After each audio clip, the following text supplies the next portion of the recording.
Daphné et Apollon. Voici la terrible histoire de l'amour impossible de Daphné et Apollon. Apollon était le dieu de la musique, il était chasseur de monstres. Il avait avec son arc tué un terrible python. Eros était le dieu de l'amour. Ses flèches d'or rendaient amoureux ceux qu'il touchait, mais ses flèches à pointe noire faisaient fuir l'amour. Daphné était une nymphe, son père était le fleuve Pénée. Notre histoire commence, le dieu Apollon et Eros se disputent pour savoir lequel des deux est puissant que l'autre. Moi je suis grand, toi tu es petit, un tout petit dieu. Je suis petit, mais je peux rendre les gens amoureux. C'est moi le plus grand des dieux. Toi, tu peux juste tuer des animaux. Moi je suis le plus fort et tu es un gros python. Toi tu as des petites flèches, si petites que tu peux ne rien tirer. Moi, je vais te montrer si je suis si petit. Toi, tu peux juste parler, tu ne sais rien faire d'autre.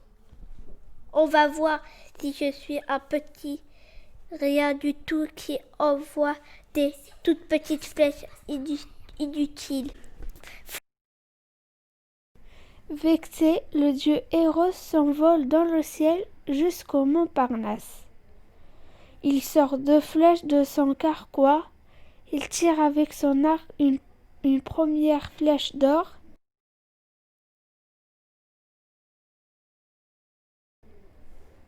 Elle touche Apollon qui tombe follement amoureux. Eros tire une seconde flèche à pointe noire qui touche mal la malheureuse nymphe Daphné qui passait par là. Elle déteste immédiatement l'amour du dieu Apollon et les fuit. Je suis fou amoureux de toi, comment tu t'appelles? Tu es belle comme les fleurs, et tu brilles comme l'or. Je m'en fiche, je ne t'aime pas. Je ne veux pas t'écouter. Désolée, mais je ne te connais pas. Tu es la plus belle de toutes les femmes du monde.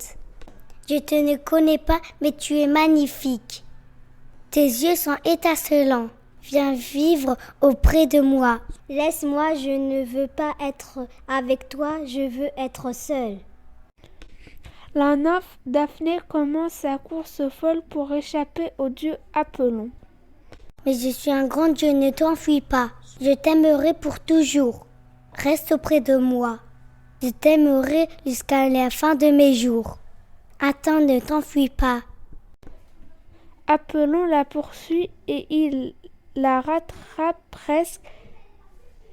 Elle appelle au secours son père, le fleuve Pénée. Il m'est impossible d'aimer Apollon. Père, aide-moi, je t'en prie. Enlève-moi ma beauté.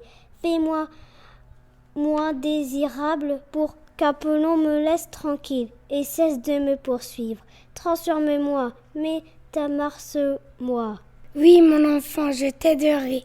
Je ferai selon tes désirs. Tes désirs sont des ordres. Je vais t'aider à te métamorphoser. Daphné commence à se transformer en arbre. Au bout de ses mains, des feuilles poussent.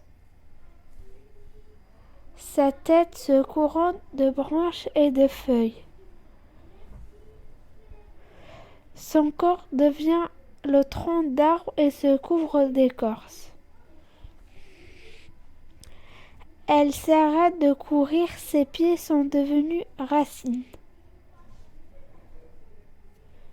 Elle s'enfonce dans le sol et arrête la course de Daphné. Elle est devenue un arbre, mais sous l'écorce, son cœur bat encore. Je t'aimerai toujours et je te oublierai jamais. Je serai pour toujours ton amoureux et tu resteras toujours auprès de moi.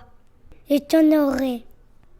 Tous les amoureux qui chanteront ton histoire recevront ma feuille de ma couronne et se rappelleront ton histoire. Tu seras pour toujours immortel. Apollon prend des feuilles d'arbre qui fut Daphné, les attache sur sa couronne, prend sa lyre et pleure tristement.